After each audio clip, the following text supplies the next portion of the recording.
Hola chicos, chicas, señoritos, señoritas, ¿cómo están? Buenos días, doctor. Hola, Buen doctor. día, buen día. Bueno, vamos activando las camaritas, por favor, para dar inicio a nuestra clase. Bueno, mientras van activando las cámaras, doctores, hoy vamos a ver un tema que ya es muy bien conocido por nosotros. Habíamos realizado el estudio, ustedes recordarán, de algo, así que prácticamente en esta clase vamos a recordar todo lo que hemos estudiado y obviamente vamos a hablar un poquito más a profundidad, ¿no? Sobre lo que es el examen gineco-obstétrico, algo que ya habíamos estudiado en nuestras clases de historia clínica. ¿Listo? Eh, no solamente nos tenemos que limitar a lo que es el estudio de genitales, ¿sí? Habíamos visto en clases pasadas que realizar el estudio de genitales femeninos ya de por sí es sumamente complejo si lo comparamos con un varón, porque tenemos que estudiar los genitales internos, tenemos que estudiar los genitales externos, tenemos que estudiar lo mismo que hemos visto en el varón, por ejemplo, haciendo referencia a lo que son las enfermedades de transmisión sexual. Tenemos que estudiar, por ejemplo, las leucorreas, que son aquellos flujos vaginales, pero especialmente se hace referencia a lo que es la historia clínica de la paciente, ¿sí? Entonces, dentro de lo que es el examen de genitales femeninos, se incluyen algunos datos importantes, por ejemplo, dentro del interrogatorio, perdón, como la edad, como la raza, como el estado civil, como la ocupación, como el género de vida o estilo de vida que tiene lo que es una persona de sexo femenino, ¿no? Entonces recordemos un poquito, doctores, ¿por qué será importante la edad? Para ver si ya tuvo la menarquia o si ya está cursando con la menopausia.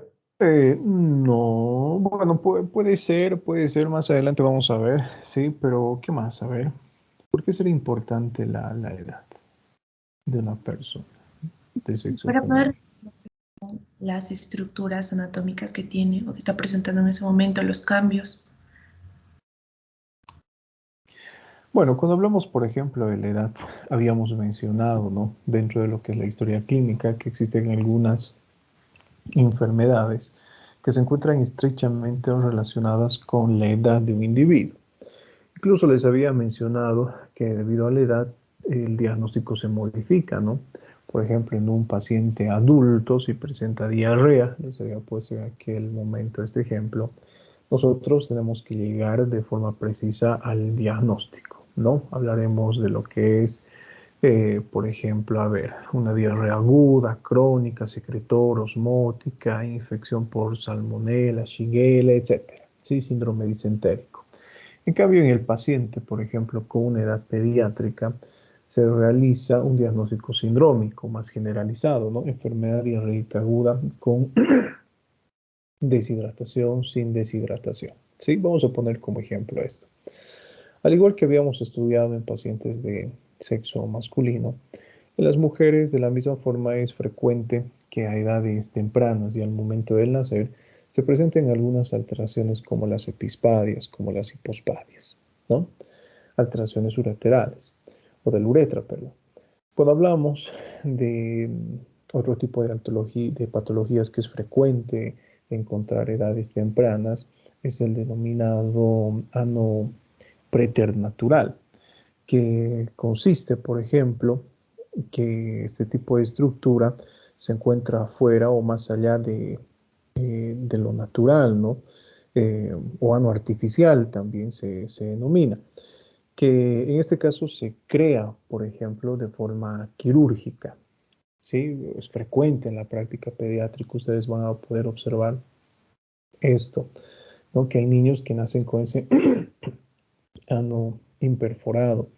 De la misma forma puede ser vaginal, dentro de lo que es el estudio de un paciente recién nacido de sexo femenino, ustedes tienen que observar si es que existe un orificio vaginal que sea permeable o no sea permeable, ¿no? Y en algunas ocasiones, bueno, tomando en cuenta la edad, podemos encontrar ciertas características que sugieran lo que es un desarrollo sexual tardío, o bien podemos encontrar algunas características que sugieran lo que es un desarrollo sexual temprano, ¿no? Incluso, bueno, esto lo vamos a ver en nuestras clases, por ejemplo, de fisiopatología, algo que ya les había mencionado, la denominada pubertad precoz isosexual. Vamos a tomar en cuenta la edad de una paciente de sexo femenino para describir qué tipo de características sexuales debe presentar de acuerdo a la edad. En caso de que presente o desarrolle este tipo de características sexuales de edades tempranas, esto ya sugiere lo que es una alteración endocrinológica, ¿sí? Entonces, esto lo vamos a ir viendo un poquito más adelante, ¿no?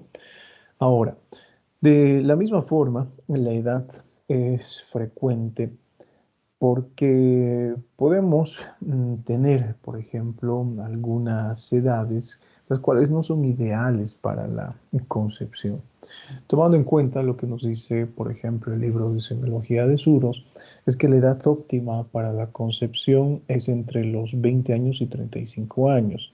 Y a partir, por ejemplo, de esta edad superiores, años más de 35, existe lo que es un mayor riesgo de que el producto nazca con algún tipo de defecto, como por ejemplo lo que es el síndrome de Down, ¿no?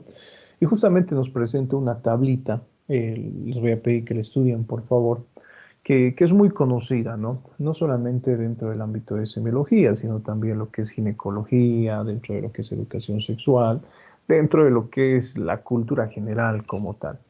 Aquellas mujeres que tienen edades comprendidas entre los 20 y 30 años, por ejemplo, tienen una menor frecuencia de tener productos que sufran síndrome de Down, ¿no? Por lo menos uno de cada 1500, ¿sí? Pero ¿qué sucede si tenemos una mujer añosa, por ejemplo, ¿no? Bueno, que se encuentra embarazada o en una etapa gestante a partir de los 50 años? Esa frecuencia incrementa, ya no será un nacimiento de cada 1500, serán 65 a 70 nacimientos de cada 1500, ¿no? Entonces es sumamente importante conocer esto, ¿sí? Cuando hablamos de la raza, también habíamos mencionado, ¿no? ¿Por qué es importante la raza? Porque existen, en este caso, razas que son más predisponentes a enfermedades.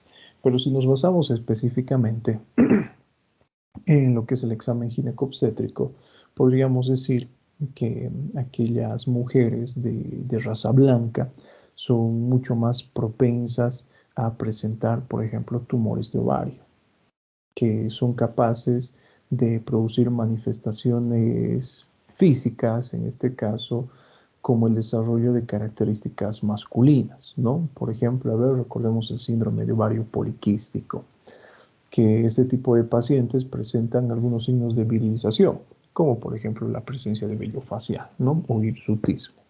A diferencia de aquellas pacientes de raza negra, estas personas de raza negra son mucho más propensas a desarrollar, por ejemplo, patologías neoplásicas como el cáncer cervicouterino, ¿sí? Y de la misma forma, podemos encontrar algunas características constitucionales basándonos en la raza a nivel de los genitales. ¿Alguna vez han visto los genitales de una persona de raza negra? Ustedes van a poder observar que lo característico, por ejemplo, en este tipo de personas, es que los labios mayores sean hipertróficos, a diferencia de una persona de raza blanca. Entonces, fíjense que son datos importantes que no debemos pasar por alto, ¿no? Tenemos el estado civil, que es algo que ya habíamos mencionado también con anterioridad. ¿Cuál será la importancia del estado civil, doctores?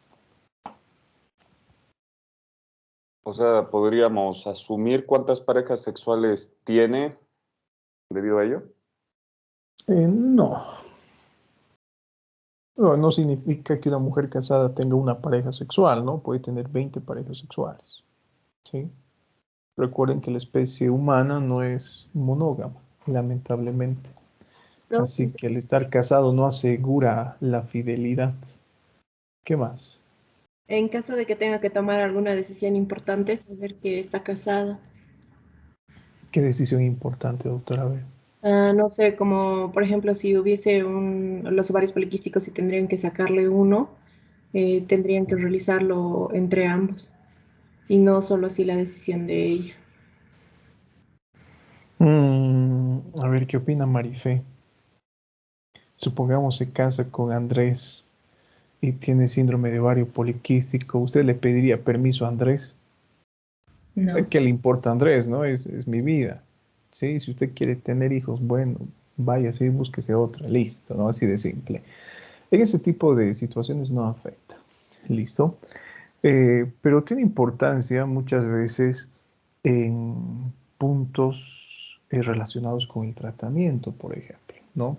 Les pongo el siguiente ejemplo. A ver, hablemos de una infección de transmisión sexual. ¿Sí? Supongamos la mujer tiene una enfermedad de transmisión sexual, entonces en este caso recuerden lo que hemos visto ayer, ¿no?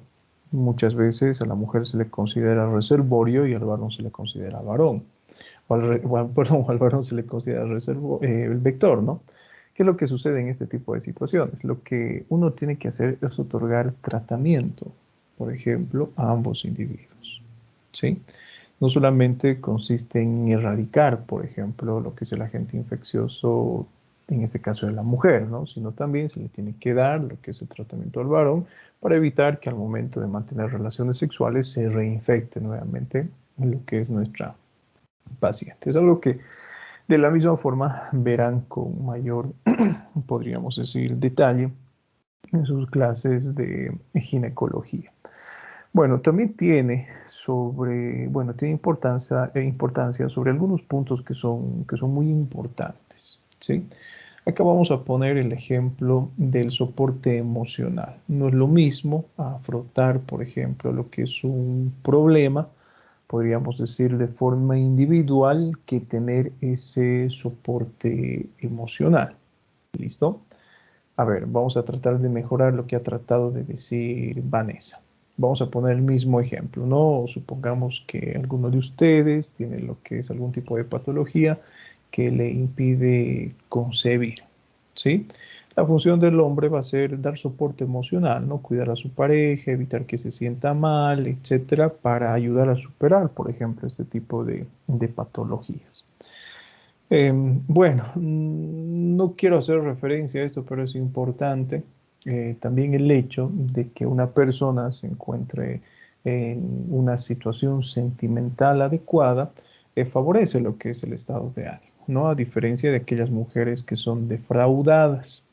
Por ejemplo, vamos a poner el ejemplo, a ver, de esta señora que forma parte de Mujeres Creando. ¿Han visto el tipo de actitud que tiene? Conocidísima. ¿No? ¿No han visto? ¿Qué les pasa, pues, doctores? ¿Dónde viven? ¿En qué planeta? Bueno, es una persona que tiene lo que es un tipo de pensamiento radical, que le gusta pintar paredes, que le gusta miccionar, tirar sus desechos a los templos, bueno, como si ellos fueran responsables de las decisiones políticas, ¿no? Que asumen diferentes gobiernos. Ese es un ejemplo que les digo, no me hubiera gustado tomarlo, pero es importante. Aquellas mujeres que se encuentran defraudadas, aquellas mujeres que han tenido malas experiencias emocionales, que no tienen lo que es una pareja sentimental, tienden a tener este tipo de conductas, ¿no? Podemos poner el ejemplo, a ver, de ustedes, que son personas de sexo femenino, que no tienen ningún tipo de responsabilidad en este momento, a diferencia de sus mamás. ¿Cómo ven a sus mamás, por ejemplo?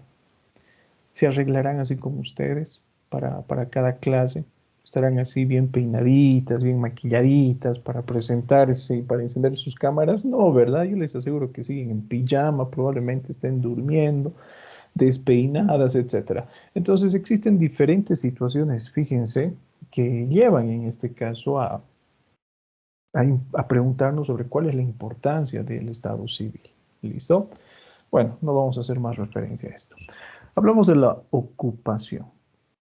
Cuando hablamos de la ocupación, de la misma forma, es un dato muy importante que actualmente está cambiando o ha tenido mucha evolución durante los últimos años, ¿no? Entonces, tenemos que respetar la creencia que tenga un individuo, ¿sí? Por más que no estemos muy de acuerdo con este tipo de situaciones. Y acá les pongo el ejemplo, a ver, de sus abuelitas y ustedes, ¿sí? ¿Qué diferencia encontramos en cuanto a su pensamiento, que está estrechamente relacionado con la ocupación?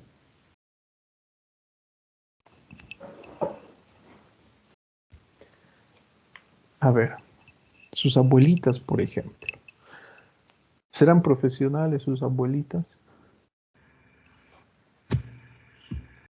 Difícil, ¿verdad? Complicado, ¿sí? ¿A qué se dedicaban antes? A criar a los hijos, nada más. Labores de casa. Labores de casa, como dice su compañero. Gracias a eso, debido a eso, tienen lo que es un pensamiento totalmente diferente a ustedes. A ver, imagínense Cecilia, que Cristian, bueno, vamos a suponer que Cristian es su pareja, ¿no? Vamos a suponer lo siguiente. Cristian le dice, bueno, no, usted es mujer y se queda en casa pues a cocinar. No me importa que haya estudiado medicina, no me importa que haya hecho la especialidad, ¿sí? Usted se queda en casa a cocinar. Acá yo soy el hombre y yo trabajo. ¿Aceptaría eso, Cecilia? No, Cristian lo está pensando, ¿no? No, no aceptamos. Fíjense entonces que son algunos puntos que han cambiado. Entonces, es usual que en la práctica clínica, doctores, ustedes encuentren este tipo de pensamientos, ¿no? Personas que han sido criadas en otras épocas que tienen ese tipo de pensamiento. Anteriormente la mujer se encontraba confinada a realizar lo que eran labores de casa. Pero actualmente eso se ha ido modificando, ¿no? Ha ido cambiando a medida que ha pasado el tiempo, han existido leyes que justamente han evitado ese confinamiento y ahora, bueno, existe lo que es una serie de igualdad en todo punto, ¿sí? Entonces es importante preguntar sobre esto, ¿no? Ahora, les pongo otro ejemplo. A ver, vamos a hablar también de Cecilia y Cristian. Supongamos que se han casado, que tienen hijitos, ambos son profesionales, viven juntos, etcétera. Muchas veces, ¿qué es lo que sucede? Delegan responsabilidades a la mujer. El hombre no hace nada, va a trabajar todo el día. En cambio, la mujer, además del trabajo, en el hospital, por ejemplo, en este caso, se va a ocupar de las labores de casa. ¿Eso qué va a producir? Va a producir lo que es mayor fatiga, mayor cansancio, lo que es este tipo de personas, ¿no? Entonces, si ustedes se dan cuenta, es importante hablar también de lo que es el hábito ocupacional. Y cuando hablamos del género y estilo de vida, ¿sí? En este caso, hacemos referencia a todo lo que habíamos puesto como ejemplo en clases pasadas, ¿no? Como por ejemplo la nutrición, como por ejemplo las condiciones higiénicas, como por ejemplo la vida sexual, el número de parejas sexuales, la presencia de abortos, el consumo de drogas, el consumo de ciertos fármacos, tabaco, alcohol, el tipo de deporte, etcétera. Ya sabemos cuál es la importancia, doctores, de todo esto. Obviamente, cuando hablamos de lo que es un estado de hiponutrición, mi paciente no alcanzará lo que es un desarrollo adecuado. Esto es frecuente y alguna vez les había mencionado, ¿no? A ver, observen cuál es la estructura física de una persona que proviene del oriente versus una persona, por ejemplo, que proviene del occidente. Vamos a hablar de la nutrición que tiene, ¿no? De estas zonas alejadas, La Paz, Oruro, Potosí, el altiplano. Les había mencionado, son personas que no tienen una dieta muy variada, su alimentación es prácticamente a base de granos, prácticamente eliminan lo que son las proteínas de su dieta y no alcanzan desarrollos sexuales adecuados. Ustedes van a observar a niñas del campo, por ejemplo, que tienen 15 años, 17 años, que no han alcanzado todavía lo que es un desarrollo adecuado de las glándulas mamarias, no tendrán lo que es una estatura adecuada, versus una persona que se encuentra bien alimentada, ¿no?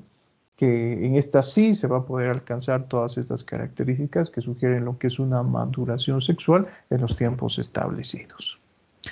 El deporte, ¿por qué será importante el deporte, doctoras? A ver, a ustedes como señoritas, ¿qué deporte les hubiera gustado participar o practicar? Que también es importante. Nuevamente, les repito, ¿no? Probablemente dentro de lo que es el estudio de semiología encontremos algunas ideas que contravengan a lo que actualmente estamos viviendo en la actualidad, ¿sí? Ustedes saben que son una generación un tanto peculiar, ¿sí? Tienen algunos pensamientos un tanto extraños por allí. El lenguaje inclusivo, hay como 20 géneros, ¿verdad? Soy una mujer encerrada en el cuerpo de un hombre, pero me creo lesbiana, transexual y no sé qué cosas, ¿verdad? Dentro de medicina les había dicho, no le vamos a dar importancia a eso, o es varón o es mujer. Nos basamos en lo que es la biología y ya sabemos por qué, ¿sí? Sin embargo, el deporte también debe estar orientado, doctores, a favorecer lo que es un desarrollo adecuado de las características estructurales de una mujer. Por eso les pregunto, ¿qué deporte les hubiera gustado practicar a ustedes? Que justamente se encarguen de ese desarrollo adecuado de sus características estructurales físicas propias del género femenino. Boxeo, halterofilia, levantamiento de pesas, natación probablemente para tener así esa espalda súper ancha. No, ¿verdad? Si ustedes se dan cuenta, son deportes que deforman lo que es la estructura física típica que debería tener una mujer, ¿sí? Cuando hablamos del deporte, generalmente se le debe orientar a realizar lo que es un deporte que produzca lo que es una relajación física, que produzca lo que es una relajación psíquica. El tipo de deporte debe ser suave, debe ser planificado, debe contribuir a lo que es la belleza física del cuerpo femenino y a su equilibrio psicológico, ¿sí? Nunca, y esto es algo que nos recomiendan los libros de semiología, nunca se debería colocar una mujer en situación de comparación o competición con un varón, ¿sí? Que es algo que en la actualidad es políticamente correcto. Hace algunos meses han visto un varón que, bueno, es transgénero, ha empezado a competir artes marciales mixtas en la división femenina. El tipo de lesiones que les ocasionaba a las mujeres, ¿sí? Bueno, se ha realizado el procedimiento quirúrgico para cambio de sexo, ya no tiene pene, pero biológicamente tiene lo que es mayor cantidad de testosterona. Entonces existe lo que es esa desigualdad de fuerza, por ejemplo, en este tipo de situación. Lo mismo ha sucedido en las Olimpiadas, que han pasado hace poquito, en el deporte de levantamiento de pesas, ¿no? Donde un varón ha competido, por ejemplo, en lo que es rama femenina de levantamiento de pesas, ¿sí? Y no sé si ustedes han visto también en las Olimpiadas, si mal no recuerdo, ha existido esta carrera de relevos mixta entre varones y mujeres, donde de los 4 competidores, 2 eran varones y 2 eran mujeres. Obviamente atletas preparados, obviamente atletas profesionales. Y si ustedes observan, por ejemplo, los videos de esa competición, hay una persona de sexo femenino que es la que está tomando la delantera, que le alcanzan la última posta para que llegue a la meta. Y los otros equipos, bueno, han planificado bien su estrategia y han llevado a los varones para que se hagan cargo, perdón, de la última parte de la competición. Entonces, ¿qué es lo que ha pasado? A la deportista esta le han rebasado 4 deportistas varones. Entonces, sinceramente, doctores, no estamos en igualdad de comparación o competición, ¿no? Es algo que debemos tomar en cuenta. ¿Listo? Por eso les digo, nos vamos a olvidar de lo políticamente correcto y nos vamos a basar en lo que es la biología. ¿sí? Son algunos puntos que, bueno, ya habían quedado claros, ¿no? El semestre pasado. Ahora, dentro de lo que es el estudio de antecedentes personales, por ejemplo, observen acá, y familiares, perdón, tenemos que realizar el estudio de la edad en la cual se ha presentado la menarquía, el porcentaje de hijos varones versus mujeres, los partos múltiples, la fertilidad y la incidencia de cáncer o mioma uterino, ¿sí? Eso es algo que les había mencionado el semestre pasado. Puede ser que dentro de lo que es el estudio de la concepción o fertilidad, acudan pacientes que les digan, ¿saben qué, doctores? No puedo quedar embarazada, ¿sí? Entonces nosotros tenemos que preguntar estos datos que estamos observando acá, pero en relación con lo que es la familia, ¿sí? No le voy a preguntar con relación a la mujer. Por ejemplo, ¿sabe su mamá, su hermana, su tía? Bueno, si tienen hijos, ¿hay algún antecedente de lo que usted me está comentando en la familia? ¿Alguien además de usted en la familia que haya atravesado por el mismo problema, que tiene esa dificultad de concepción? Sí, mi hermana justamente. O bueno, mi mamá se ha tenido que realizar algún tipo de procedimiento para favorecer a lo que es la concepción. Puede ser que ese tipo de respuestas que tengamos nos indiquen sobre probables patologías que presenta lo que es la mujer, ¿no? Listo. Lo mismo, por ejemplo, si ustedes se dan cuenta, dentro de lo que son antecedentes ginecobstétricos, tenemos que preguntar los antecedentes de embarazos gemelares, por ejemplo. ¿Sí? ¿Por qué? Porque lo más probable, y esto es frecuente, seguramente ustedes conocerán por allí alguna familia que haya tenido gemelos, se darán cuenta que es sumamente común. Yo tenía el año pasado una alumna que me dice, bueno, tengo dos hermanos gemelitos, ¿sí? Mi papá se ha divorciado, bueno, ya no vive con nosotros, ha conocido a otra mujer, se ha casado con ella y también tienen gemelos. Y resulta que el hermano de mi papá también tiene gemelos y la hermana de mi papá también tiene gemelos. Entonces, fíjense que son datos que probablemente muchas veces no le prestamos importancia, pero que son sumamente importantes dentro de lo que es el estudio de antecedentes familiares, ¿sí? Recordemos entonces, estos puntos dentro de antecedentes familiares los vamos a preguntar, ¿ok? Ahora, algo que debemos preguntar también dentro de lo que son los antecedentes patológicos o enfermedades anteriores, ya sabemos qué es lo que le preguntamos, por ejemplo, a nuestros pacientes. Si en algún momento de su vida ha presentado, por ejemplo, este tipo de procesos infecciosos, tuberculosis, sífilis, cardiopatías descompensadas, estreñimiento, endocrinopatías, trastornos metabólicos, viriasis, uso de fármacos, exámenes radiológicos y anticonceptivos. Es importante preguntar justamente porque existen algunos fármacos que son capaces de producir alteraciones teratogénicas en el feto, ¿no?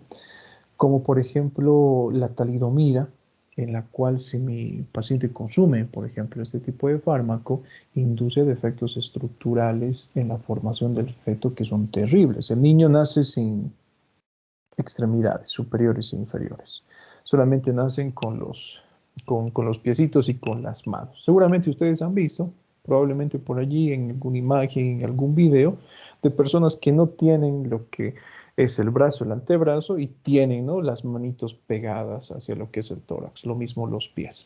Entonces es sumamente importante preguntar sobre este tipo de antecedentes. Lo mismo sucede, por ejemplo, con los esteroides. Miren, les comento, esto lo he visto solamente una vez en mi vida, cuando estaba realizando el internado justamente.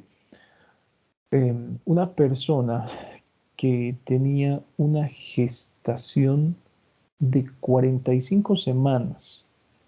Sí, me ha sorprendido. Generalmente 42 semanas, exagerando, pero tenía una gestación de 45 semanas. Bueno, son situaciones inusuales. Hemos estudiado, por ejemplo, este tipo de caso clínico con mis docentes y resulta que la mujer consumía esteroides. Y los esteroides se van a encontrar estrechamente relacionados con lo que es una gestación prolongada, ¿sí? Cuando hablamos, por ejemplo, de algunos fármacos, que son utilizados en la diabetes, son capaces de producir abortos, por ejemplo, a repetición, son capaces de producir lo que son alteraciones graves como malformaciones fetales, por ejemplo, ¿sí? Hablamos de lo que es la sífilis. ¿Qué tiene que ver la sífilis con eso, doctores? Porque es importante. Durante la gestación no puede producir malformaciones óseas en el niño, si no me equivoco. Sí, puede producir con total seguridad lo que son malformaciones. La presencia de leucorreas de la misma forma. Imagínense que nosotros tenemos una mujer que sufre de gonorrea, se encuentra gestante en trabajo de parto. La presencia del feto a través del canal del parto puede originar otras alteraciones como por ejemplo ceguera en el recién nacido, debido a lo que es un proceso infeccioso de los globos oculares. Es terrible, ¿no? Entonces, esa es la importancia, doctores, de preguntar todos estos datos que nosotros estamos observando acá, ¿sí? Les pongo un ejemplo. Hablamos de lo que son las cardiopatías descompensadas. Miren, el día de ayer, eh, hablo con una colega que, que es ginecóloga y me cuenta sobre una paciente que tiene 12 años de edad. Hace algunos meses atrás ha iniciado con su primer ciclo menstrual y resulta que este es abundante. Entonces la mamá le lleva a la consulta médica, consulta con la ginecóloga y resulta que le realizan un examen de imagen, una ecografía. Y pueden determinar que existe la presencia de síndrome de ovario poliquístico. Es normal la presencia de quistes, ¿no? A nivel del ovario. Pero los quistes no son tan importantes como para que produzcan este tipo de alteraciones menstruales grandes. El flujo era abundante, la mamá se encontraba asustada, ¿no? Y nos dice, hoy ha sangrado más, hace 7 días que ya ha iniciado el periodo menstrual, ¿no? Se encontraba prolongado justamente el periodo menstrual. Entonces, ha sido una situación preocupante y la madre ha decidido buscar una segunda opinión de otra ginecóloga de la misma institución o de un ginecólogo. El ginecólogo le dice, no es síndrome de ovario poliquístico, sí existen algunos quistecitos en el ovario, pero no es síndrome de ovario poliquístico como tal. Puede ser que esté sangrando debido a este tipo de características estructurales que tiene el ovario. Y el ginecólogo le dice, ¿no? Generalmente esto es normal en personas que recién están empezando a menstruar. Y eso es lo correcto, es lo más probable, ¿sí? Y acá les pregunto un poquito, a ver, de sus ciclos menstruales, doctoras. ¿Cómo han sido los primeros ciclos menstruales? ¿Eran abundantes? Probablemente, es lo más frecuente. ¿Eran irregulares? Probablemente. Ahora que ya tienen una edad mucho más avanzada, esto se ha regularizado, ya no son tan abundantes, ya no son irregulares. ¿Sí? Bueno, ¿por qué me han comentado esto? Porque siempre y cuando existen este tipo de patologías, hay que sospechar en cardiopatías descompensadas. ¿Sí? Siempre. Una de las principales causas de que existan, por ejemplo, flujos menstruales abundantes, especialmente, doctores, en edades tempranas, son las cardiopatías. No se establece, no se sabe por qué, a ciencia cierta. ¿Sí? pero se tiene que descartar lo que es una cardiopatía en aquellas personas que presentan lo que es un flujo sumamente abundante. ¿Listo? Ahora, hemos hablado a ver sobre anticonceptivos. ¿Cuál es el riesgo de utilizar anticonceptivos? Bueno, son fármacos que tienen algunas complicaciones. No, algunos efectos adversos, no complicaciones.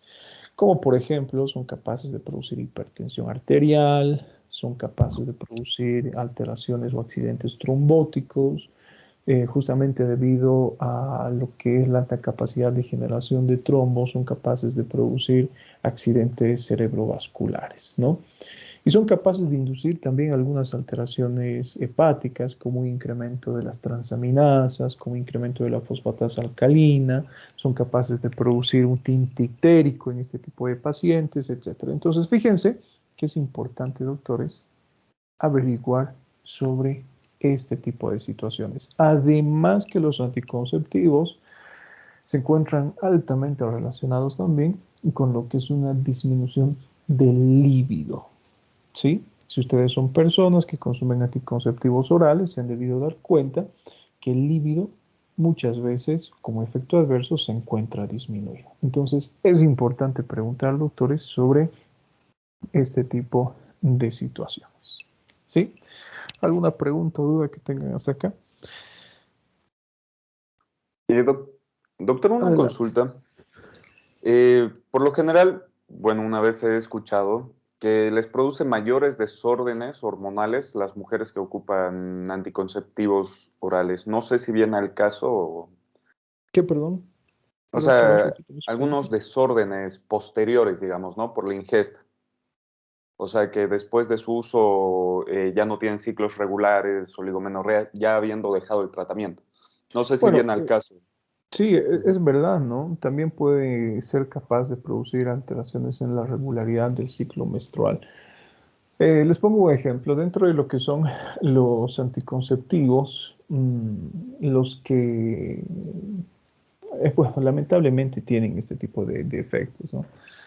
No existe un anticonceptivo que sea capaz de producir o cursar con ausencia de este tipo de efectos. Obviamente hay algunos que producen con menor frecuencia este tipo de reacciones adversas, ¿no? Y entre ellos encontramos los anticonceptivos orales, por ejemplo. Es algo que yo les había mencionado con anterioridad. A la edad en la que ustedes se encuentran, lo ideal es consumir anticonceptivos orales. ¿Sí? Lo ideal. O si no, los anticonceptivos, por ejemplo, de depósito, aunque existe mucha controversia, porque como hablamos de anticonceptivos de depósito, la carga hormonal ya es grande. A su edad sí está completamente, no voy a decir prohibido, pero no se recomienda el uso de anticonceptivos inyectables trimestrales, porque son capaces de suprimir lo que es la ovulación y son capaces en este caso de suprimir obviamente lo que es la menstruación. Va a llegar un momento donde se va a tratar de revertir lo que es esa carga hormonal excesiva que se encuentra en su organismo y para eso también se requiere lo que es tratamiento hormonal, ¿sí? Entonces, lo ideal, anticonceptivos orales. Existe una excepción en los de depósito, que son los implantables, ¿no? Que tienen una duración, bueno, dependiendo la marca, la industria, de 6 meses, 12 meses, hasta 3 años, ¿no? Que son aquellos intradérmicos. Son de depósito, se puede utilizar también en la edad que ustedes tienen, pero lo mejor los anticonceptivos orales. Ahora, fíjense acá, ¿no? Hemos hecho referencia a lo que es un desenvolvimiento adecuado de lo que es la parte física y psicológica de una mujer. Entonces, debido a diferentes situaciones, doctores, muchas veces uno limita el acceso de información de ustedes hacia sus padres. Yo les aseguro que si ustedes son sexualmente activas, sus papás ni siquiera están enterados. ¿Sí? Deberían tener esa confianza con ellos, ¿no? Porque ustedes cómo han nacido, doctores, a través de las relaciones sexuales, ¿sí? Entonces, considerar lo que es un tabú, las relaciones sexuales, desde mi punto de vista, no es lo adecuado, ¿no? qué mejor, bueno, lo ideal sería tener una persona que, a ver, les pongo este ejemplo, una hija que hable de forma abierta y diga a sus padres, bueno, he iniciado lo que son mis relaciones sexuales, acudir con la mamá a lo que es el ginecólogo, pedirle al papá el que le compre los anticonceptivos orales, etcétera. Eso sería lo ideal, porque justamente vamos a evitar así algunos problemas que pueden resultar ser graves para ustedes, como por ejemplo la transmisión de enfermedades sexuales, como por ejemplo lo que son embarazos no deseados, ¿sí? Entonces deberíamos encargarnos también de eso, ¿no? De otorgar e informar sobre los anticonceptivos ideales de acuerdo a la edad. Sí, pues lo que dice Cristian es verdad, puede afectar obviamente con seguridad lo que es la regularidad de los ciclos menstruales. Ahora, dentro de lo que es la historia menstrual, nosotros ya sabemos qué es lo que debemos preguntar, ¿no? La menarquía, que como ustedes saben, hace referencia a lo que es el inicio, la edad en la cual ha aparecido la primera regla. 12 y 15 años. Entre estas edades es donde aparece la primera menstruación. Ahora, algo que les había mencionado, ¿sí? Algo que les había mencionado. Durante el primer año, vamos a poner el ejemplo de esta niña del día de ayer. 12 añitos, está presentándose algunos meses, su primera menstruación. Es normal que en el primer año las menstruaciones sean irregulares. Ya lo que nos dicen, por ejemplo, los libros, es que durante este primer año la concepción es imposible. Por lo menos hasta 2 o 3 años después de haber iniciado con el ciclo menstrual. ¿Sí? Bueno, ahora lo que les había mencionado, ¿no? Cuando nosotros tenemos lo que es un flujo mucoso, un flujo mucosanguinolento, cuando tenemos, por ejemplo, una menorragia, una metrorragia, o cuando tenemos este tipo de alteraciones, siempre debemos descartar lo que es una cardiopatía. Y justamente ayer es lo que se ha realizado en esta niña. Como el flujo era abundante, como ya ingresa dentro de la clasificación de menometrorragia, ¿sí? Se ha descartado lo que es una patología cardíaca descompensada que esté siendo capaz de producir este tipo de alteración, ¿sí? Bueno, aquí tenemos una tablita que hace referencia al desarrollo de los caracteres sexuales secundarios en la mujer. Y acá ya vamos a empezar a asociar con lo que hemos visto en cuanto a la edad. Observen que a la edad de 10 años, 11 años, existe lo que es un incremento de volumen de las mamas y existe la presencia de un esbozo de vello púbico, ¿sí? Es decir, que empiecen a esta edad lo que es el crecimiento de vello púbico, ¿no? Cuando esta paciente presenta lo que es una edad de 11 a 12 años, observen, existe el comienzo del desarrollo de los labios mayores, de la vagina, del útero, existe lo que es un mayor crecimiento del vello púbico y como ustedes observan, acá se adopta esa característica tan típica en cuanto a su disposición, ¿sí? La disposición de un triángulo invertido, ¿no? 12 a 13 años, redondeamiento del pecho, desarrollo del pezón y la menarquía. 13 a 14 años, la aparición de vello axilar y la menarquía con ovulaciones irregulares. De 14 a 15 años existe ya lo característico, que es la configuración morfológica femenina y la regularización de las ovulaciones. Y 15 a 16 años, lo característico es el psiquismo femenino. Entonces, a ver, señoritas, ¿qué será el psiquismo femenino? Ustedes han atravesado por esto, ¿sí? Absolutamente por todo esto. ¿Y a qué se refiere psiquismo femenino?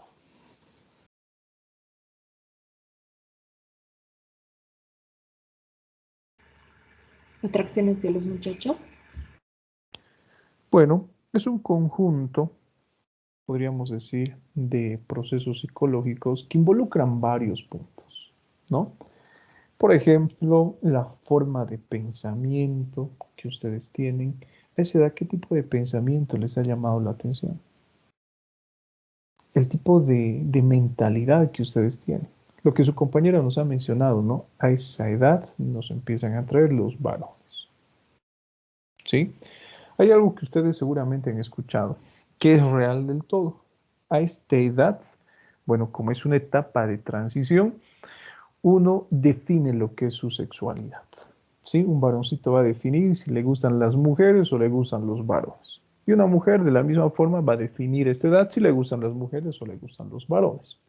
Pero como estamos hablando de lo biológicamente correcto, ¿sí? Entonces empiezan a presentar características psíquicas femeninas típicas de este género, ¿no?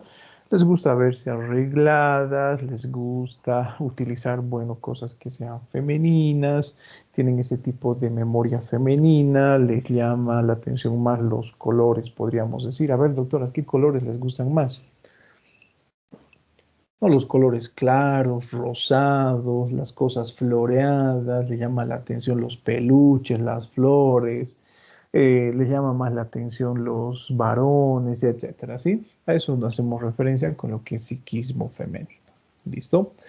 Ahora, acá tenemos, doctores, otra forma, una tablita que hace referencia a la manera de anotar las características de la menstruación en la historia clínica.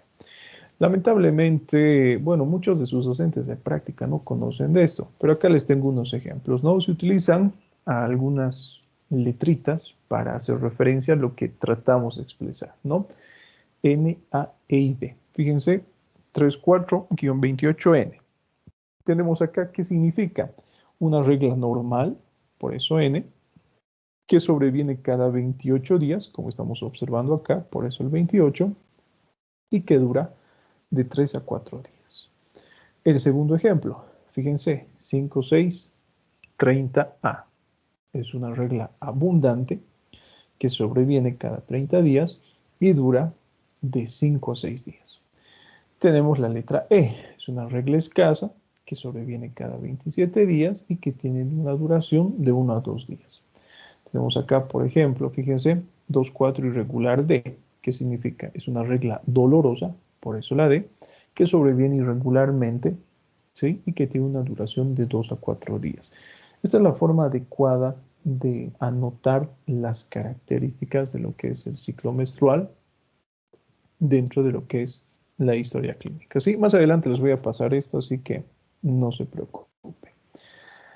Ahora, dentro de lo que es justamente el estudio de los flujos menstruales, no solamente tenemos que entender que lo único que sangra a través del genital masculino o femenino, perdón, se encuentra relacionado con lo que es la menstruación. Acá tenemos, por ejemplo, algunas causas de sangrado genital.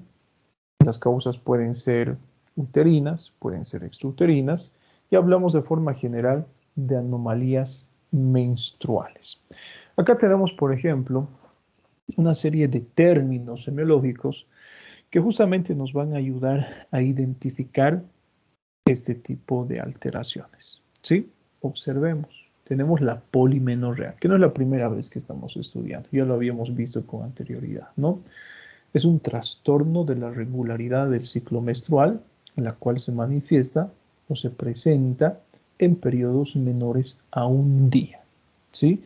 En otras palabras, ¿qué es lo que sucede con el tiempo entre ciclo y ciclo? Se ve acortado. Un ejemplo que les había puesto el semestre pasado también. Vamos a suponer que lo normal es que existe una menstruación al mes. Al año debería menstruar mi paciente ¿cuántas veces? 12. ¿Sí? Pero ¿qué sucede cuando se acortan los tiempos entre ciclo y ciclo? Ya no menstrua cada mes, cada 30 días. La menstruación va a ser cada 20 días.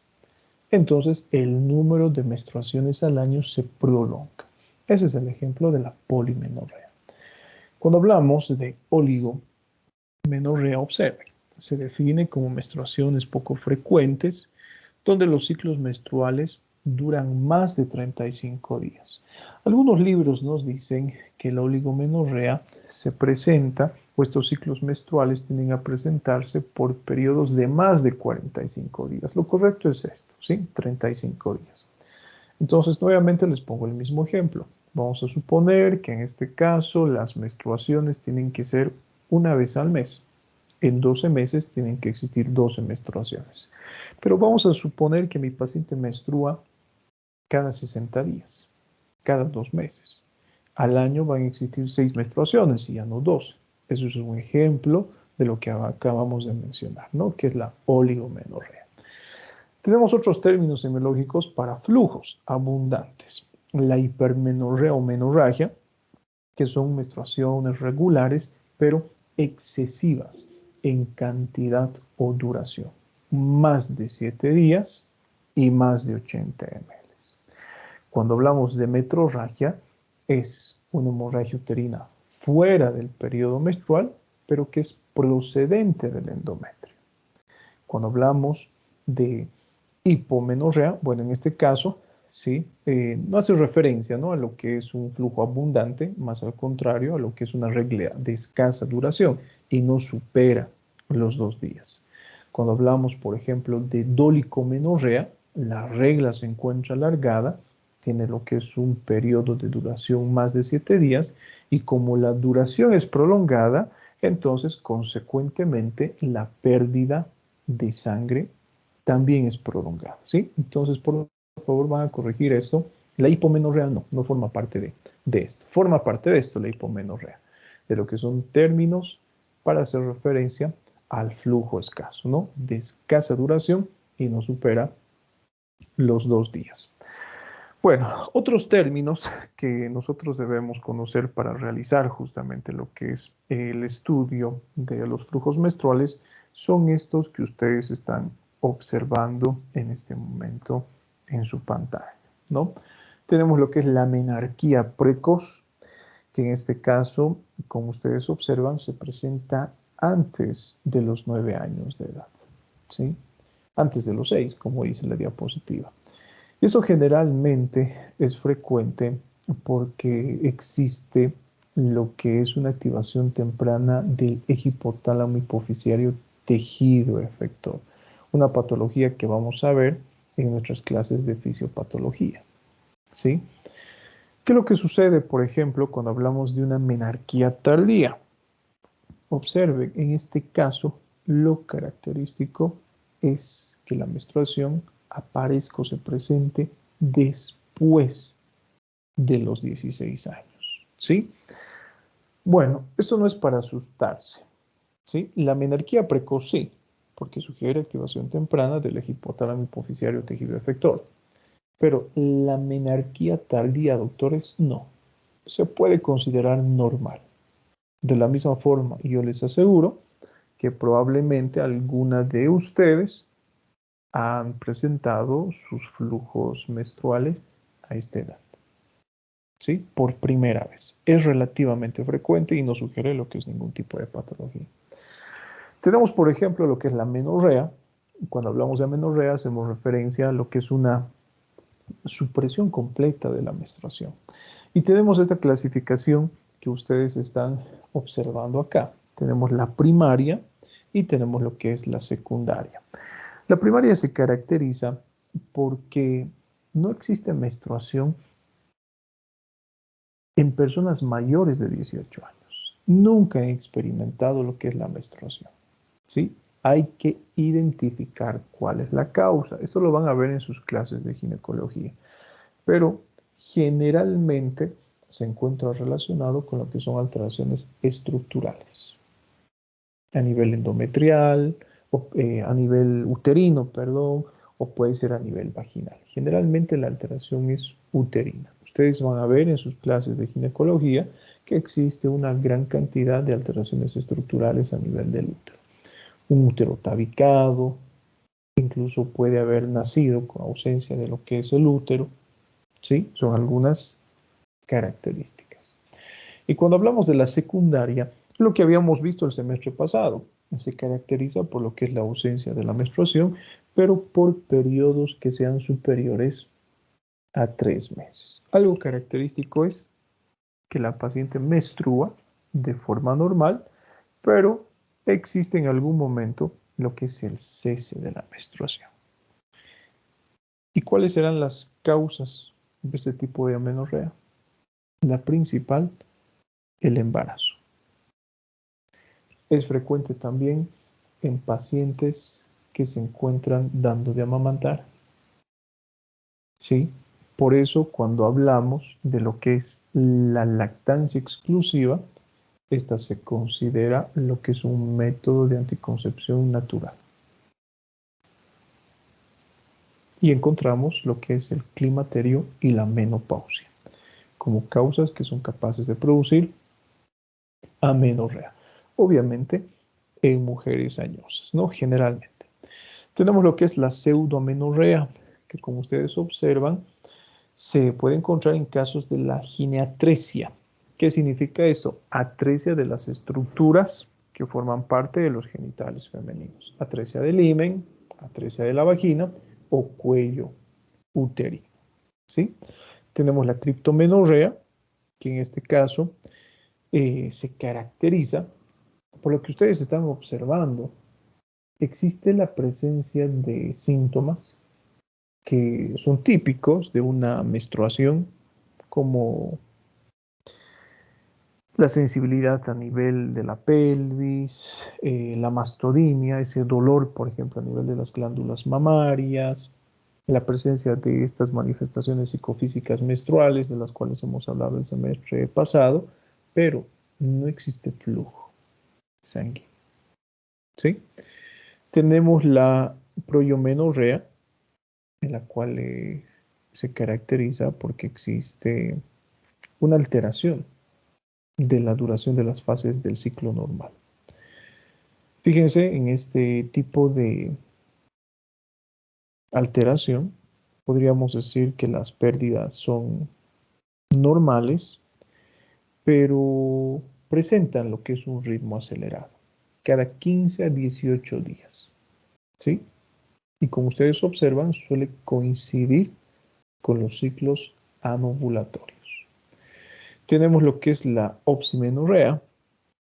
En este caso, cuando hablamos de opsimenorrea, de la misma forma la regla es normal, pero en este caso los intervalos entre menstruación y menstruación, observen, se produce por tiempos mucho más prolongados, ¿no?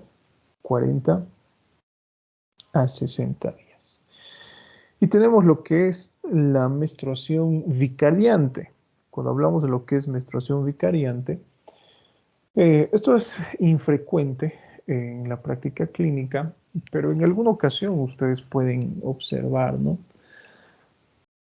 ¿Qué es lo que sucede en este tipo de situación? Presentan las pacientes ausencia de lo que es flujo menstrual. Y a consecuencia de ello, sangran otras estructuras. Generalmente existe un sangrado a través de las fosas nasales. ¿Sí? Y esto es frecuente, no en pacientes jóvenes. En ustedes no van a encontrar esto. Es frecuente en personas que se encuentran en el climaterio. ¿Sí? Es frecuente en estas personas. Y el climaterio se caracteriza por lo que es una serie de alteraciones hormonales en las cuales va a existir, ¿no?, lo que es una hipofunción, que justamente va a producir lo que es esta disminución de los flujos menstruales hasta que exista lo que es una pérdida total. Entonces la mujer climatérica presenta este tipo de situaciones. Se corta la menstruación y a consecuencia de esto presenta otro tipo de hemorragias. La más frecuente es la epistaxis, aunque pueden sangrar otras regiones, ¿no?, como el árbol traqueobronquial, la piel, la vejiga urinaria, la faringe, el estómago. ¿Sí? Hasta ahora, de la misma forma, fisiopatológicamente no existe lo que es una descripción adecuada que nos indique con precisión por qué sucede este tipo de alteración. ¿Listo?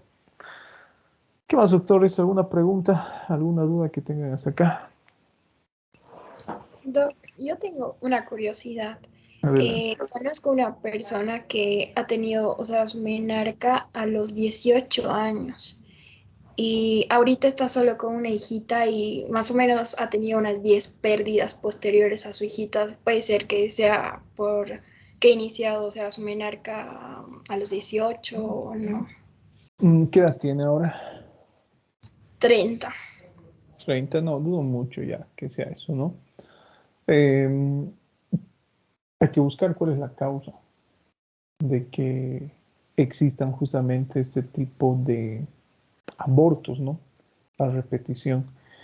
Una de las principales causas que son capaces de producir abortos a repetición y que justamente se van a encontrar relacionadas con la presencia de menstruaciones de edades tardías es, por ejemplo, el lupus, ¿sí? Es una de las más frecuentes.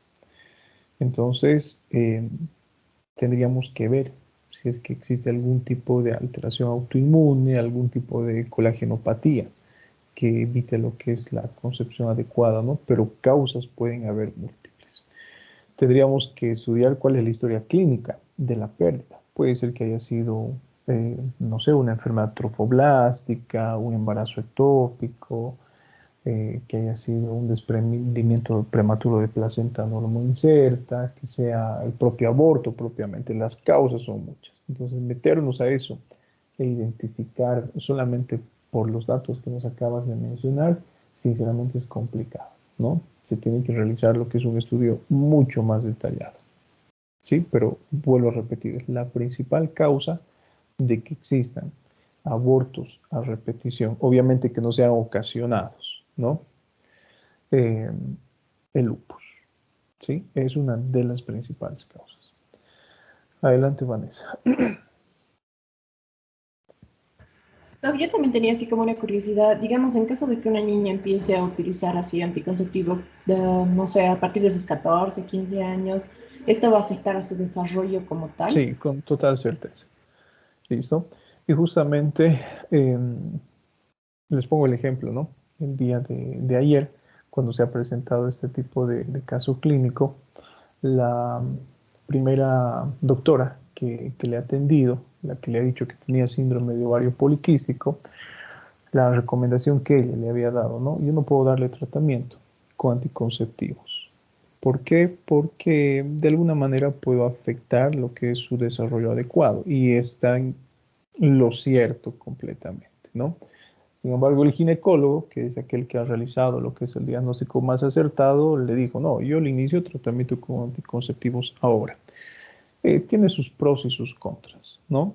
Pero yo me quedaría más con lo que ha dicho la primera profesional, ¿no? Si yo fuera ginecólogo, probablemente no iniciaría lo que es tratamiento con anticonceptivos, porque recuerden que a esta edad lo característico es que las reglas sean abundantes, sean irregulares, es normal hasta cierto punto la presencia de quistes en los ovarios, pero ya mucho más adelante cuando se alcancen, por ejemplo, las características de desarrollo adecuadas o cuando la clínica de la paciente lo amerite, recién se puede utilizar, ¿no?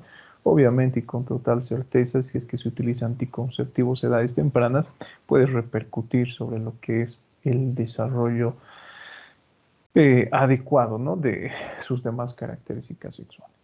¿Listo? Entonces continuamos. Bueno, fíjense que todo esto, doctores, en relación a lo que es menstruación. Pero tenemos algunas causas de sangrado genital, ¿sí? En este caso, las extrauterinas. ¿Qué es lo que nosotros debemos observar? Fíjense, genitales externos, vagina, la sangre puede provenir de órganos vecinos. Cuando hablamos de genitales externos, varices, traumatismos, infecciones, neoplasias. En la vagina lo mismo, infecciones, adenosis, la presencia de cuerpos extraños o incluso el sangrado puede provenir de órganos vecinos, ¿no? Como las vías urinarias, divertículo, infecciones del aparato digestivo, la fisura anal, hemorroides. Por eso les había mencionado el día de ayer que realizar, por ejemplo, lo que es un estudio para identificar de dónde provienen los fluidos, las secreciones, los sangrados, en una mujer es mucho más complejo. ¿Sí? Sinceramente es mucho más difícil, porque tenemos una gran cantidad de estructuras que puedan sangrar. Entonces, lo correcto dentro de lo que es el examen semiológico es Enseguida vamos a ver, si es que nos da el tiempo, separar los labios mayores, los labios menores, estudiar el clítoris, la uretra, la vagina, las glándulas que se encuentran en esta zona y complementar lo que es el estudio con el examen de especuloscopía. Se debe introducir lo que es un espéculo a la vagina y observar de dónde proviene el sangrado, ¿sí? Si es de las paredes vaginales o si es de la cavidad uterina. ¿Listo? Entonces, eso lo vamos a ver un poquito más adelante, que hace referencia a lo que es la técnica. Ahora, observen que acá tenemos algunas metrorragias y justamente podemos clasificar a las metrorragias basándonos en su etiología en dos grandes grupos. Tenemos las metrorragias, por ejemplo, con origen orgánico conocido, que en este caso hacemos referencia a los que son las neoplasias gravídicas y no gravídicas.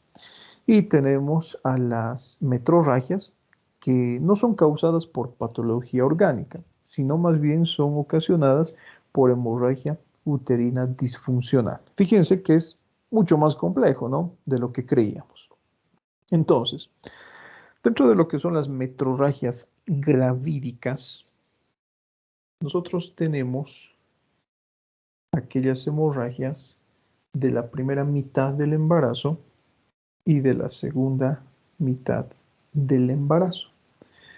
Dentro de las hemorragias de la primera mitad del embarazo tenemos el aborto, tenemos la enfermedad trofoblástica y tenemos el embarazo ectópico. Cuando hablamos de las hemorragias de la segunda mitad del embarazo, observen, ¿no?, la placenta previa, el abrupto placentae o desprendimiento prematuro de placenta normoinserta, así también se la conoce, la amenaza de parto prematuro y la rotura de vasos previos, que también recibe el nombre de vasa previa. Entonces, a ver, hablemos un poquito. ¿Qué entienden ustedes por aborto, doctores? Es la interrupción del embarazo como tal. Listo, es la interrupción del embarazo. ¿Por qué creen que se le denomina primera mitad del embarazo, hemorragias de la primera mitad del embarazo? Porque el producto no es viable.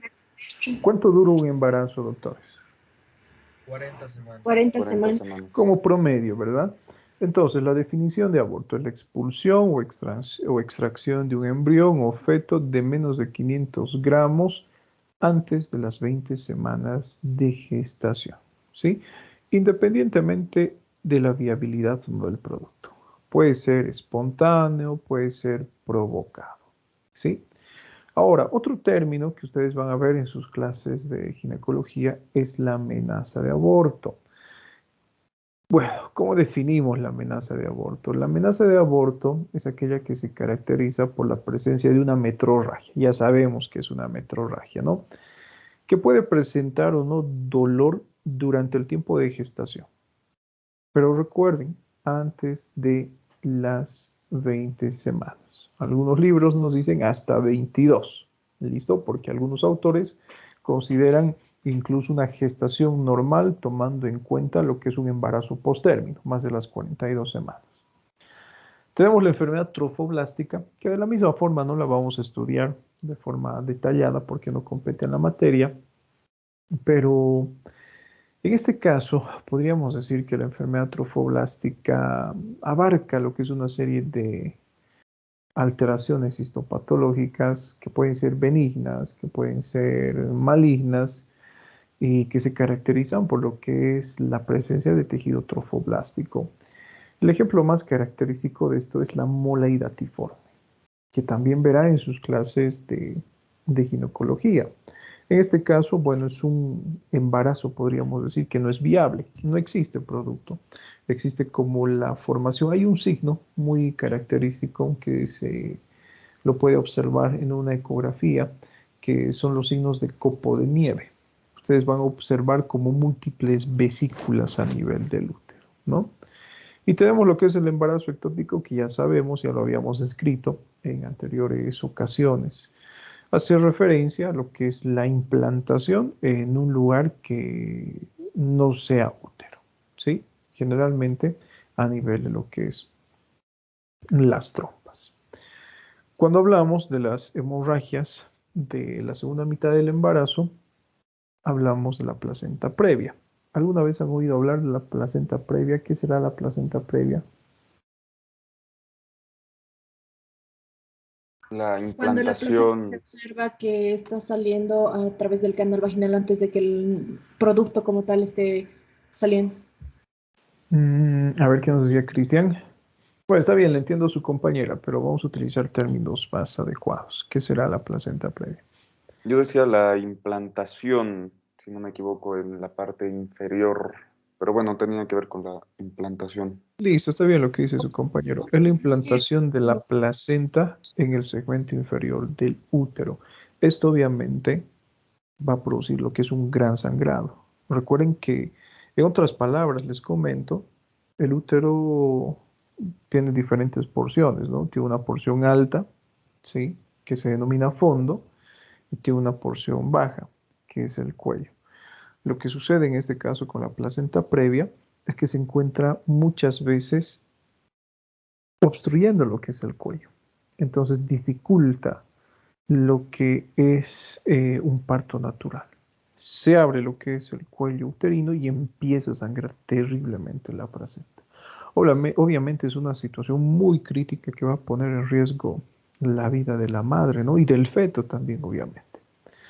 Tenemos el abrupto placentae o desprendimiento prematuro de placenta normoinserta. Como dice el nombre, ¿no? Desprendimiento prematuro de placenta normoinserta.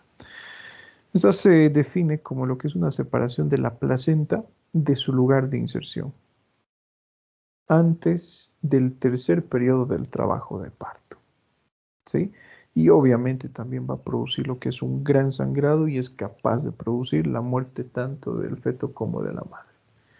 Tenemos lo que es la amenaza de parto pretérmino o prematuro, que en este caso es aquel que ocurre después de las 20 semanas, hasta las 36 semanas, ¿sí? Si es que se desencadena, en otras palabras, lo que es el trabajo de parto después de las 20 semanas hasta las 36 semanas, hablamos de lo que es amenaza de parto pretérmino o prematuro. Y es la principal causa, doctores, de morbimortalidad perinatal. Fíjense que son situaciones muy críticas, ¿no? Y por último hablamos de lo que es la vasa previa o rotura de vasos previos. Podríamos decir que es la menos frecuente, ¿sí? Y muchas veces se produce por lo que es una hemorragia a consecuencia de una inserción velamentosa del cordón umbilical. Se rompe lo que es un vaso sanguíneo fetal, en otras palabras, al momento de la ruptura de membranas. Eso ustedes lo van a ver con mayor detalle en sus clases de ginecología. ¿Listo? Bueno, tenemos las hemorragias no gravídicas. Eso quiere decir que no se encuentra relacionado con lo que es la menstruación, con la gestación. Observen que tenemos cervicales, tenemos las corporales, solamente ya haciendo referencia a las cervicales, por ejemplo, a lo que es la ectopia, la presencia de pólipos y la presencia de cáncer. Cuando hablamos de ectopia, doctor, es algo que debemos entender, es la definición, ¿no? Se define justamente como lo que es la extensión del epitelio glandular cilíndrico desde el endocervix hacia la parte externa del cervix, es decir, el ectocervix, ¿sí? Bueno, con pólipos y entendemos, con cáncer y entendemos. Cuando hablamos, por ejemplo, de otras causas no gravídicas corporales, como nos dice el nombre, afecta lo que es el cuerpo del útero. Tenemos los pólipos endometriales, tenemos la hiperplasia endometrial, tenemos, por ejemplo, lo que es la adenomiosis y las neoplasias benignas y malignas, ¿sí? Ahora, observen, acá tenemos, siendo más específicos con lo que es el estudio de otras metrorragias causadas por patología orgánica o hemorrágica uterina disfuncional. Miren, por ejemplo, el spotting ovulatorio. Cuando hablamos, por ejemplo, de spotting ovulatorio, les pongo un ejemplo, un porcentaje de un 60-94% de las mujeres que ovulan presentan lo que es hemorragia uterina, aunque sea microscópica. Ese es el spotting ovulatorio. ¿Sí? La causa, según lo que nos mencionan los libros de ginecología, podría ser una disminución de los estrógenos circulantes. Y esa disminución, por ejemplo, de los estrógenos circulantes se produce después de lo que es la ruptura folicular, ¿no? Esa podría ser la causa. Por ejemplo, tenemos como otra causa lo que es la deficiencia folicular o lútea. Eso es importante también comprender, porque la deficiencia en la fase folicular o lútea origina hemorragias que pueden ser premenstruales o pueden ser postmenstruales o pueden presentarse como polimenorreas, ¿sí? Tenemos, por ejemplo, la denominada enfermedad de Halban, que se caracteriza por la persistencia del cuerpo lúteo debido a lo que es una excesiva hemorragia uterina, ¿no? Y así tenemos una serie de alteraciones, vuelvo a repetirles que no las vamos a estudiar de forma detallada, porque esto corresponde a lo que es ginecología.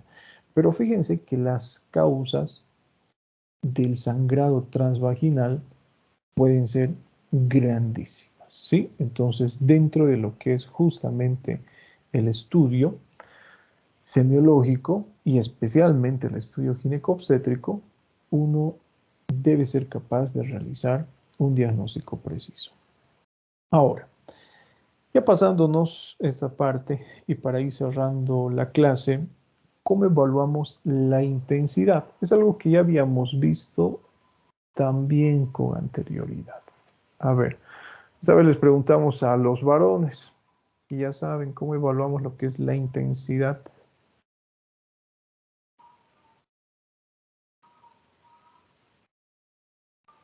Nada, doctores, esto lo hemos visto el semestre pasado. A ver, señoritas, háganle un recuerdo a sus compañeritos. ¿Cómo evaluamos la intensidad del flujo? A través de las toallas manchadas, Doc. Listo, lo que dice su compañera, ¿no?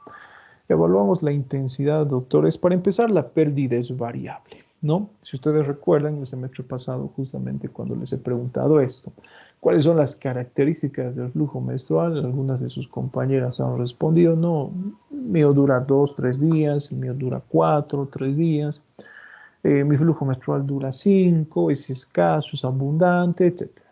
¿Sí? La intensidad de la pérdida, doctores, es variable. Tenemos que tomar en cuenta lo que es su duración, cuántos días dura. Obviamente, si dura 1 o 2 días, generalmente las pérdidas no son tan abundantes, ¿sí? Si dura, por ejemplo, 5 o 10 días, lo que es el periodo menstrual, puede ser que las pérdidas no sean abundantes, pero como está en relación con el tiempo, ya nos va a llevar a lo que son pérdidas, podríamos decir, más grandes en comparación de una duración corta. Otra forma de evaluar, por ejemplo, la intensidad de la pérdida es preguntando sobre el número de paños higiénicos que utiliza al día, ¿sí? Y también tenemos que evaluar lo que es el estado general de nuestra paciente. Como las pérdidas justamente son variables, no solamente nos limitamos a estudiar estas características, sino también tenemos que realizar lo que es un estudio general del estado físico, haciendo énfasis, por ejemplo, en lo que es la coloración de piel y mucosas. Es frecuente que aquellas personas que presenten lo que son sangrados menstruales abundantes, excesivos o con mayor frecuencia, tiendan a desarrollar lo que es un estado de anemia. Entonces es frecuente también dentro de la práctica clínica, una vez que hemos encontrado estos datos que sugieren anemia, solicitar lo que es un hemograma para evaluar los niveles de eritrocitos, los niveles de hemoglobina y los niveles de hematócrito. ¿Listo? Así que no nos vamos a olvidar de esto. Algo importante que también tenemos que estudiar, que les había mencionado, es un hecho, ¿sí? En la presencia del denominado síndrome de premenstrual o las manifestaciones psicofísicas. ¿Recuerdan cuáles eran las características del síndrome premenstrual?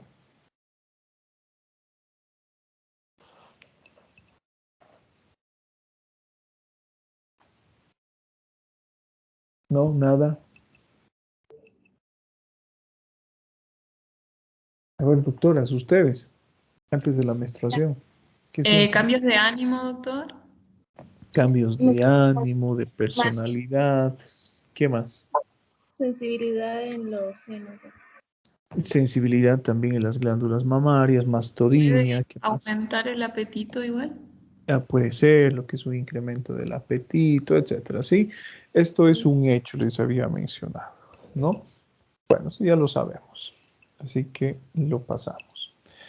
Observen, muchas veces dentro de lo que es, por ejemplo, el ciclo de la ovulación, tenemos lo que es un dolor, por ejemplo, que se presenta 14 días antes de las menstruaciones, ¿sí?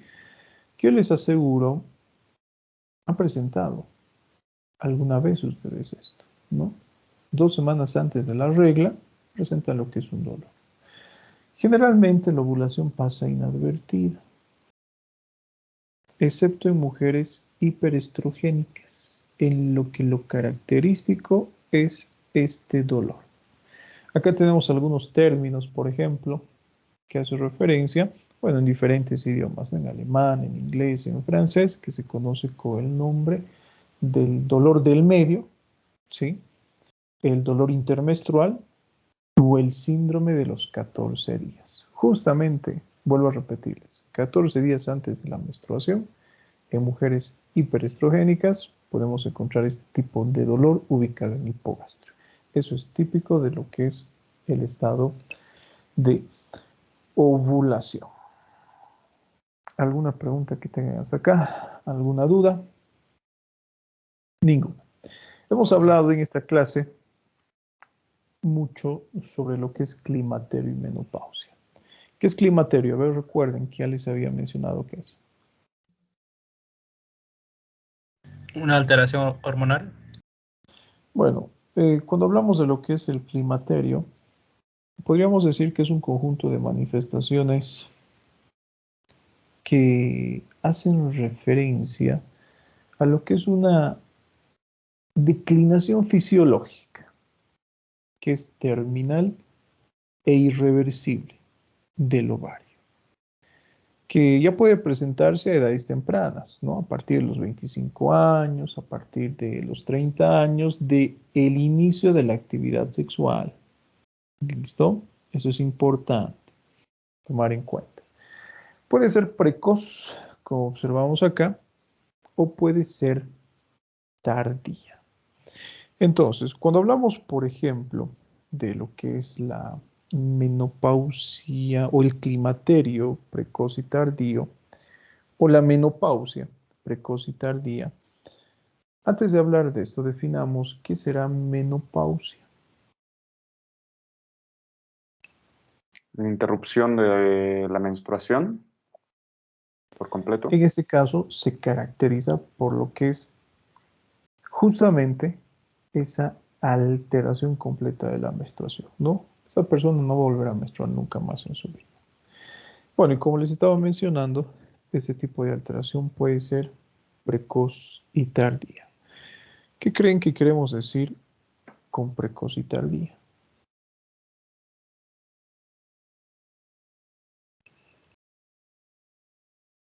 Doctorcitos, ¿qué será precoz o tardía? Tomamos en cuenta, para eso, doctores, lo que es la edad.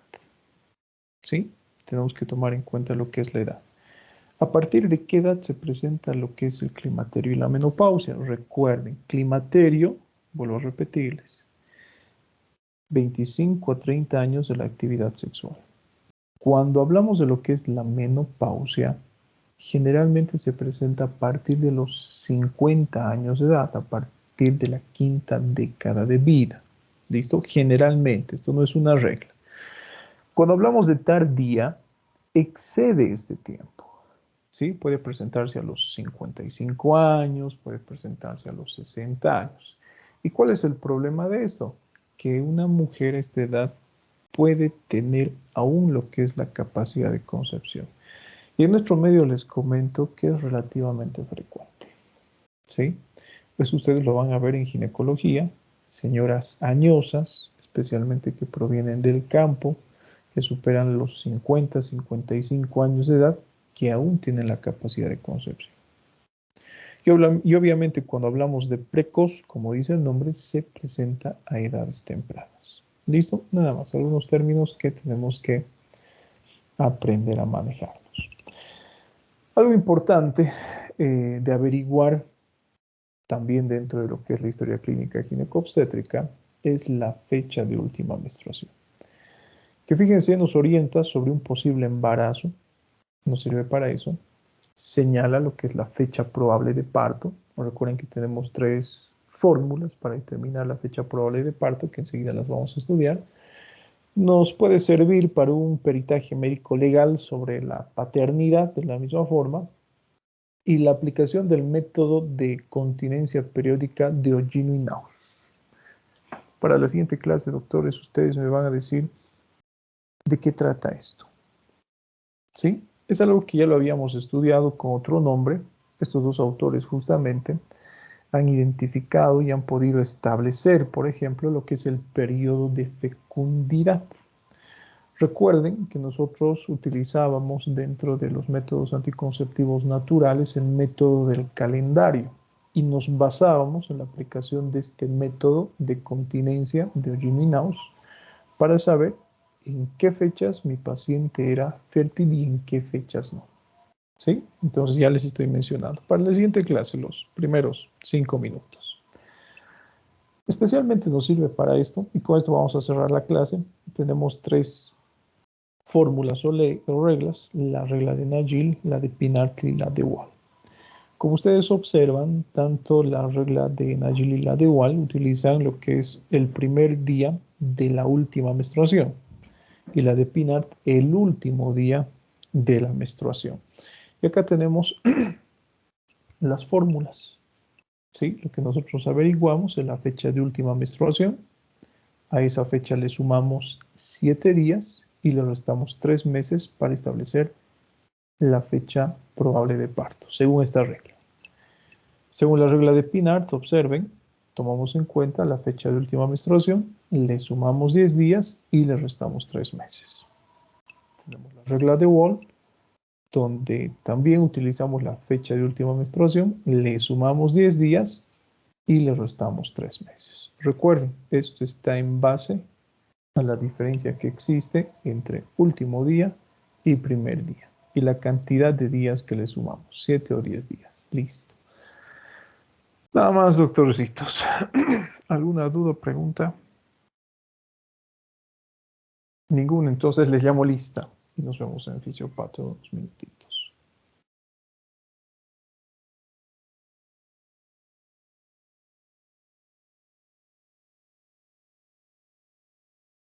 Este es el grupo A, ¿no?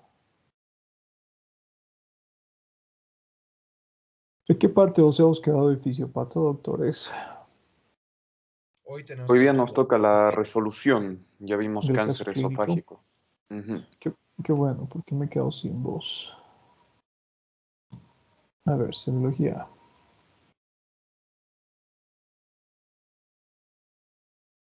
Atentos a la lista, por favor. Nuestro examen de fisiopatología está programado para el 20, creo. A ver si me Sí, doctor. confirma la fecha. Tenemos tiempo entonces. Yo creo que vamos a ver toda la parte gástrica. Nos daría para avanzar intestino, pero tendríamos que suspender por lo menos una clase los casos clínicos. Vamos a ver. Vamos a tratar de avanzar hasta intestino para nuestro parcial. Hoy día juega su selección.